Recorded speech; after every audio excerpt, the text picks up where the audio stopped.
love you, babe, so bad, so bad. Yeah, my heart hurts so good.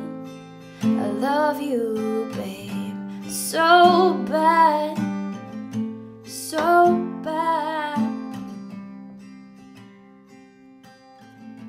All right, welcome back to Morning Coffee with Rick Alexander. As a bit of housekeeping news, our Clarity Academy is going into the second week, and man, this thing is great. We've got like 20-something folks in there trying to figure out who they really want to be in the world and maybe what they're doing here. And I think that, you know, for most people, a gap exists between who they are and who they really want to be. And I think that it's absurd that we're never taught to bridge that gap in school. We're never really taught how to frame situations, to think about things in a way that's productive, so we know exactly what we want. Instead, we operate out of all of these mentalities that aren't productive for our lives, like what we should be doing and what we should want. And, you know I talk about that a lot on this show, but I'm just so passionate about it. And so a lot of these morning coffees are going to be based around those themes. If you guys are enjoying the message, I would just ask that you would tag or share it with somebody else that also might enjoy it. And also, if you're interested in doing some of this more emotional, deep work, hit me up. We're going to run another Clarity Academy starting in a few months. Like, my goal is to run about 4 of these a year, so once every quarter. And so I'd love to chat about whether the program is good for you or not. So today what I want to do is I want to talk about a little bit of the way that we talk to ourselves. And I know self-talk is something that's, you know, grossly misrepresented in the motivational space, but at the end of the day, I'm going to lay out some facts for why it's actually really important. I really do believe that we are creating our own worlds every single day with the words that we choose to talk to other people and the way that we talk to ourselves. Words matter immensely, and we tend to believe the things that we say. And so what that means is, although right now you are operating off all of these notions about who you are and you're unaware of these notions because the narrative has largely been implanted for you based on how you were raised and who raised you and what you witnessed growing up. The fact that the way that we talk to ourselves actually changes so much about how we actually show up in the world is a really good thing, because it means that we have the ability to author more of our lives, to take more agency in our own lives, to take more control over it. And so this is part 3 of our mini-series, The Mental Game. And today I want to talk about some of the ways that positive mental talk would help you as an athlete and the way that it would help you as a human being. And so I read a couple of studies that were really interesting to me because they added objectivity to this idea of self-talk. And so you can see the results in black and white. It no longer becomes this woo-woo thing that you hear motivational people speak about. You actually get to see in quantifiable terms why it makes a difference.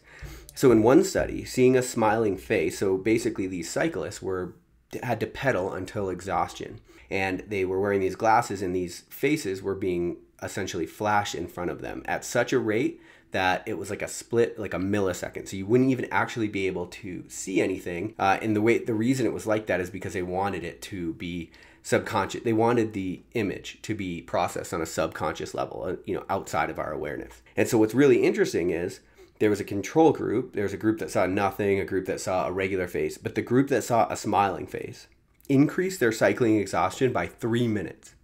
Anybody that knows endurance, that's a long shot. We're talking you are at complete failure, can't go anymore. Just by seeing a smiling face, you're able to go for 3 minutes longer. In another group that was taught positive self-talk, basically they were given this like mantra to talk to themselves and say to themselves. And the other group was told to say nothing, and another group was told to say something that was actually negative. But the group of cyclists that was taught positive self-talk, they were able to go on average 18% harder than the control group. Again, when we're talking endurance, 18% is not a little bit. That means literally just saying one line to themselves that was positive about who they were and what they were doing there was able to increase their performance by 18%. That's not a little bit. And so as you're going through your life, as you're at the gym, as you are at work, as you are trying new projects, see, you might have failed things in the past. And when you failed things, I've talked about this idea that you've inferred things about yourself based on those failures. So maybe you think you're actually not capable of that thing. I think what's wild to know is that with one line or one smile, you actually can increase your performance in any given area by a large shot. I think what's even more fascinating is that this is a pseudo-emotional concept, but that it actually addresses and changes our physiology. So the way that we are actually adapting to stress is being changed by the things that we're telling ourselves.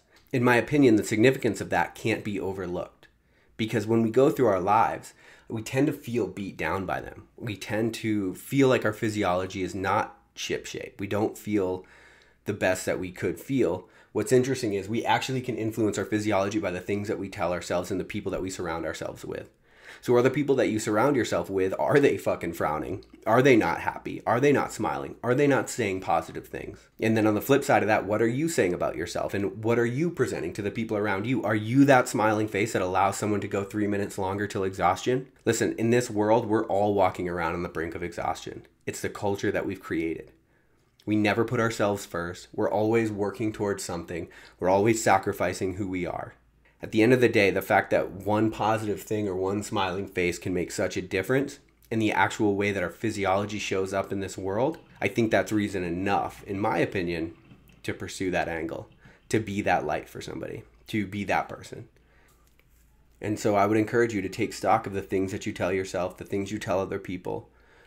Take stock of the people that are around you. Take stock of their facial expressions. Turns out they actually matter. With every single interaction, we have the ability to author a new world for ourselves. And it turns out that we actually have a lot more control over that just based on these simple things than most people stop to consider.